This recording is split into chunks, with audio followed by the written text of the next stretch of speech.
Hello guys, आज हम लोग देखने वाले हैं जावा में मेथड क्या होता है।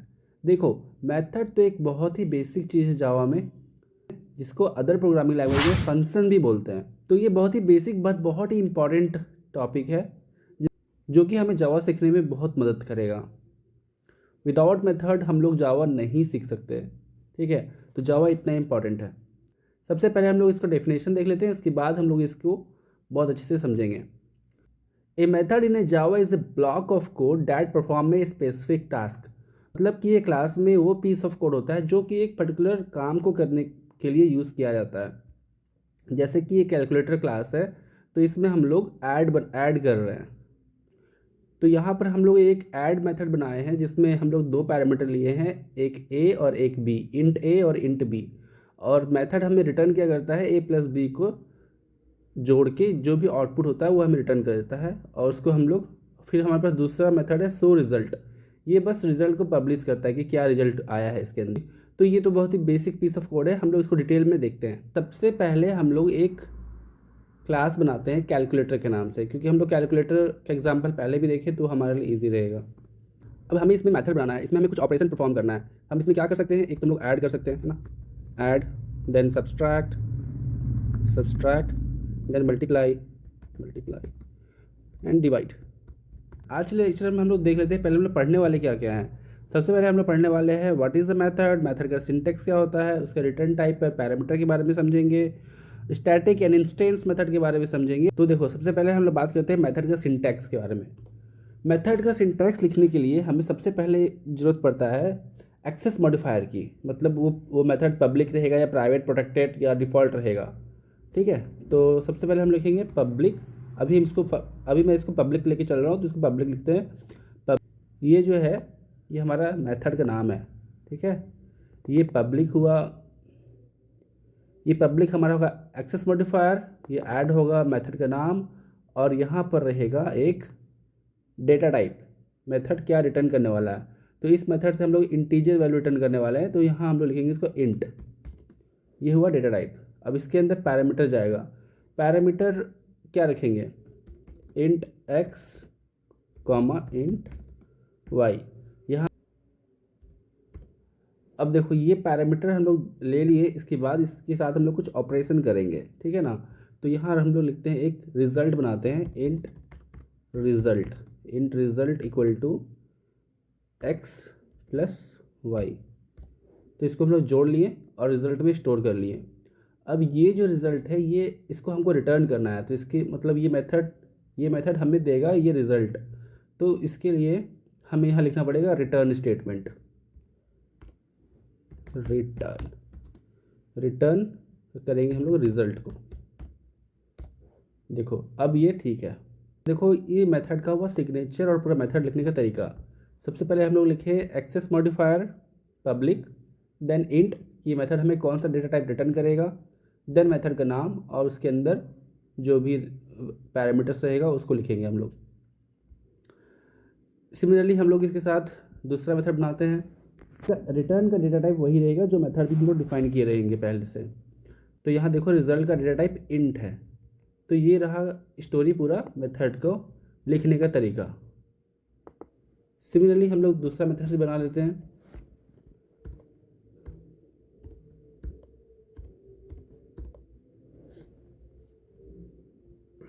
यहाँ हम लोग ऐड के जगह लिखेंगे सब्सट्रैक्ट,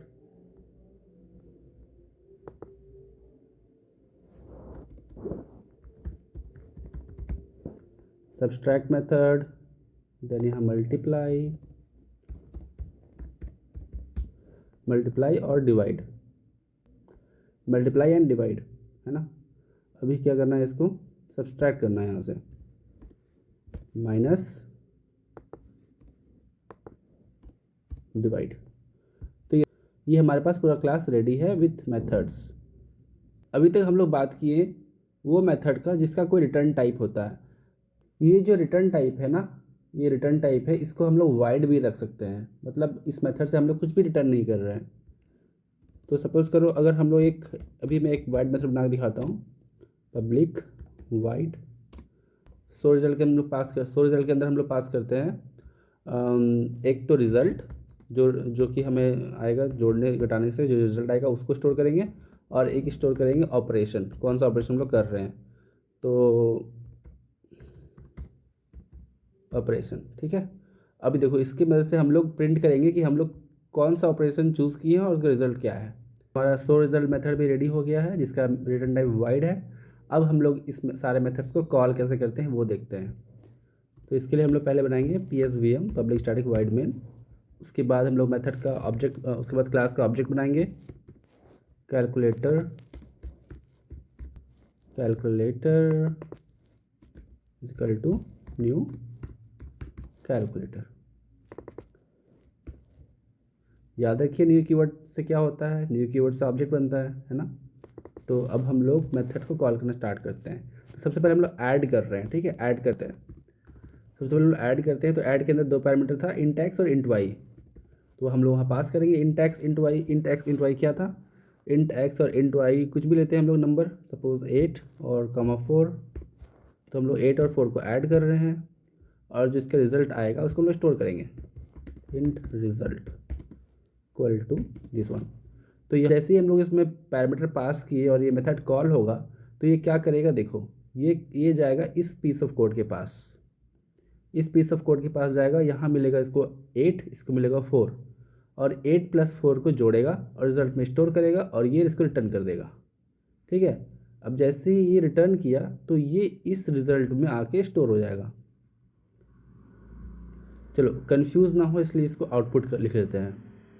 ठीक है, इसको आउटपुट स्टोर कर लेते हैं, आउटपुट नाम से स्टोर करते हैं। तो यहाँ से जो रिजल्ट आया वो इस आउटपुट में आके स्टोर हो जाएगा। अब क्या होता है, इसको हम लोग प्रिंट करते हैं, सो रिजल्ट प्रिंट करते हैं। तो कैलकुलेटर डॉट सो रिजल्ट करते हैं। सो रिजल्ट के अंदर हम लोग पास करते हैं, ये दो आर्गूमेंट लेता है कि क्या रिजल्ट इसको मिला, क्या रिजल्ट आया है और क्या ऑपरेशन है इसका। तो यहाँ पर हम लोग इसके अंदर पास करते हैं आउटपुट को। ठीक है, जैसे ही हम लोग आउटपुट में पास किए वो, और दूसरा हम लोग ऑपरेशन ऐड कर रहे हैं ऐड का। तो देखो अब इस सो रिजल्ट में क्या हो रहा है, जैसे हम आउटपुट पास कर रहे हैं तो इस रिजल्ट को आउटपुट मिल रहा है, जो कि आउटपुट हमारा जो भी इसको जोड़ने पर आ रहा है 8 + 4 12 आ रहा है। तो ये आउटपुट यहाँ स्टोर हुआ, और ये आउटपुट फिर जाएगा सो रिजल्ट के पास, और जैसे ही इसको आउटपुट मिला 12, ये आउटपुट देगा इसको रिजल्ट में, यहाँ 12 स्टोर हो गया और यहाँ ऐड आ गया। ठीक है, उसके बाद ये प्रिंट कर देगा सिंपल सी। थोड़ा रन करके देखते हैं क्या होता है। तो देखो generating result for add operation, result is 12, तो ये यहाँ से आ गया है ना, ये रहा ऐड के लिए। अब इसी तरह से हम लोग सब्सट्रैक्ट और डिवाइड सारा करके देखते हैं। अब हम लोग कुछ नहीं करेंगे, बस इसको थोड़ा बहुत चेंज करेंगे। तो ये हम लोग करते हैं यहाँ पर सब्सट्रैक्ट। हम लोग सबको करेक्ट कर लिए, ऐड सब्सट्रैक्ट मल्टीप्लाई डिवाइड। अब इसका आउटपुट देखते हैं, क्या सारे का आउटपुट देखते हैं क्या आ रहा है। तो देखो यहाँ ऐड के लिए आ रहा है 12, सब्सट्रैक्ट के लिए आ रहा है 4, मल्टीप्लाई के लिए आ रहा है 32, एंड डिवाइड के लिए आ रहा है 2। तो ये हमारा पूरा कैलकुलेटर क्लास हो गया रेडी, है ना। तो ये रहा बात हमारा मेथड का। अब हम लोग बात करते हैं instance method and static method के बारे में। तो इंस्टेंस का मतलब क्या होता है, इंस्टेंस का मतलब होता है ऑब्जेक्ट। जो मेथड हम लोग ऑब्जेक्ट बना के कॉल कर रहे हैं उसको बोलते हैं इंस्टेंस मेथड। यहाँ देखो, यहाँ हम लोग ऑब्जेक्ट बनाए हैं, उसके बाद इस ऑब्जेक्ट की मदद से उस मेथड को कॉल कर रहे हैं। तो ये सारा हो गया इंस्टेंस मेथड। ये मेथड जितने भी हैं, add subtract multiply divide so result, जितने भी हैं सारा है इंस्टेंस मेथड, इसलिए इसको हम लोग बोलेंगे इंस्टेंस मेथड। तो क्या हमारे पास कोई दूसरा मेथड भी होता है? यस, हमारे पास स्टैटिक मेथड होता है। ठीक है, तो स्टैटिक मेथड में क्या होता है ना, एक होता है स्टैटिक मेथड। तो सिमिलरली हम लोग एक स्टैटिक मेथड बनाते हैं, पब्लिक स्टैटिक मेथड बनाते हैं, और कंपेयर करते हैं, दो नंबर को कंपेयर करते हैं कि विच वन इज़ ग्रेटर, और ग्रेटर वाले को रिटर्न करेंगे, ग्रेटर नंबर। तो इसमें हम लोग दो नंबर लेंगे, int X comma int Y, है ना, और इसके अंदर हम लोग लिखेंगे, कंपेयर करेंगे दो मेथड को। तो पब्लिक स्टैटिक आ रहा है या एरर दे रहा है? क्यों एरर दे रहा है? क्योंकि हम रिटर्न टाइप मेंशन नहीं किए हैं। तो रिटर्न टाइप इसका रखते हैं हम लोग इंट। ठीक है, इंट। तो अब दो नंबर को हम लोग कंपेयर करते हैं। इफ़, अब लिखते हैं कंडीशन स्टेटमेंट अपना, if X greater than Y. अब ये स्टैटिक मेथड बनाने से क्या फ़ायदा होता है? स्टैटिक मेथड बनाने से हमें ये फ़ायदा होता है कि हमें ऑब्जेक्ट नहीं बनाना होता, हम डायरेक्टली क्लास के नाम से कॉल कर सकते हैं। जैसे कैलकुलेटर डॉट ग्रेटर नंबर। तो कैलकुलेटर डॉट ग्रेटर नंबर जैसे हम लिखेंगे वो ऑटोमेटिकली कॉल हो जाएगा, है ना। कैलकुलेटर डॉट ग्रेटर नंबर, इसके अंदर हम लोग पास करते हैं, एक 10 पास करते हैं और एक पास करते हैं 20। तो आपके अकॉर्डिंग क्या आउटपुट आना चाहिए? 20 आना चाहिए। तो ये देखो, यहाँ पर हम लोग को ऑब्जेक्ट बनाना नहीं पड़ा, यहाँ हम लोग डायरेक्टली कॉल किए हैं क्लास के नाम से। तो स्टैटिक मेथड जो होता है उसको हम लोग डायरेक्टली क्लास के नाम से कॉल कर सकते हैं। अब इसको रन करके देखते हैं। तो ये देखो 20 इज़ द ग्रेटेस्ट आ गया। ठीक है, तो ये रहा मेथड। स्टैटिक के बारे में बात हुई और हम लोग यहाँ पर मेथड का यूज़ समझ चुके हैं अभी तक। एक चीज़ और हमें बात करना है मेथड ओवरलोडिंग के बारे में। ठीक है, तो मेथड ओवरलोडिंग क्या होता है? अभी तक हम लोग बात कर चुके हैं मेथड का सिंटैक्स के बारे में, रिटर्न एंड पैरामीटर्स के बारे में, स्टैटिक एंड इंस्टेंस मेथड के बारे में। अब हम बात करते हैं ओवरलोडिंग के बारे में, मेथड ओवरलोडिंग। ठीक है, तो मेथड ओवरलोडिंग का मतलब क्या होता है कि सेम मेथड का सेम नाम रहेगा, ठीक है, सेम सिग्नेचर रहेगा, बट पैरामीटर अलग हो जाएगा इसके अंदर। फॉर एग्जांपल अब हम लोग ऐड कर रहे थे ना, तो ऐड कर रहे थे दो नंबर को, क्या हम लोग मल्टीपल नंबर को ऐड कर सकते हैं? हाँ कर सकते हैं, क्यों नहीं। तो वहाँ पर हम लोग काम आएगा मेथड ओवरलोडिंग के लिए। ओवरलोडिंग के बारे में बात करते हैं। अब देखो यहाँ क्या हो रहा है कि सेम नाम है, ये क्या हमें बोल रहा है कि ऑलरेडी डिफाइंड है ना, add int already defined. But अगर हम लोग यहाँ एक वेरिएबल और पास कर दें, इंट z, अब हमें ये एरर नहीं दे रहा है। अब हमें एरर इसलिए नहीं दे रहा है क्योंकि हमने उसको ओवरलोड कर दिए हैं, पैरामीटर के साथ कुछ चेंज कर दिए हैं। नाम सेम है, रिटर्न टाइप सेम है, सब कुछ सेम है, बस पैरामीटर चेंज हो चुका है। या फिर इसको स्ट्रिंग भी कर सकते हैं हम लोग, इसके अंदर स्ट्रिंग पास कर सकते हैं, इसके अंदर हम लोग इंट पास कर सकते हैं। तो इसको हम लोग बोलेंगे ओवरलोडिंग, इसको बोलते हैं ओवरलोडेड मेथड। अब ये यहाँ क्या हो रहा है, यहाँ हम लोग बस इसका पैरामीटर को चेंज कर दिए, ओवरलोड कर दिए हैं। ठीक है ना, पहले 2 पैरामीटर ले रहा था, अभी 3 पैरामीटर ले रहा है। मेथड का नाम, रिटर्न टाइप सब कुछ सेम है, बस पैरामीटर के साथ चेंज हो गया है कुछ। तो इसको हम लोग बोलते हैं ओवरलोडिंग। ठीक है, मेथड ओवरलोडिंग। तो एक क्लास में सेम नाम से मल्टीपल मेथड हो सकते हैं, बट वो उसका लॉजिक थोड़ा थोड़ा चेंज हो जाएगा, थोड़ा थोड़ा पैरामीटर चेंज हो जाएगा, तो इसको हम लोग बोलते हैं ओवरलोडिंग। ठीक है, तो इसको भी हम लोग रन करके देख लेते हैं एक बार।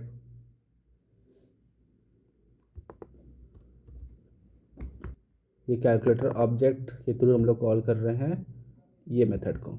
ठीक है, तो इसके अंदर पास करते हैं 10 20 30, 3 पैरामीटर पास कर दिए। इसको स्टोर करते हैं, int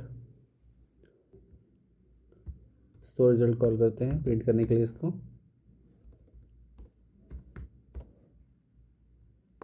calculator dot show result, इसके अंदर रिज़ल्ट में पास करते हैं ये, और ऑपरेशन करते हैं ऐड।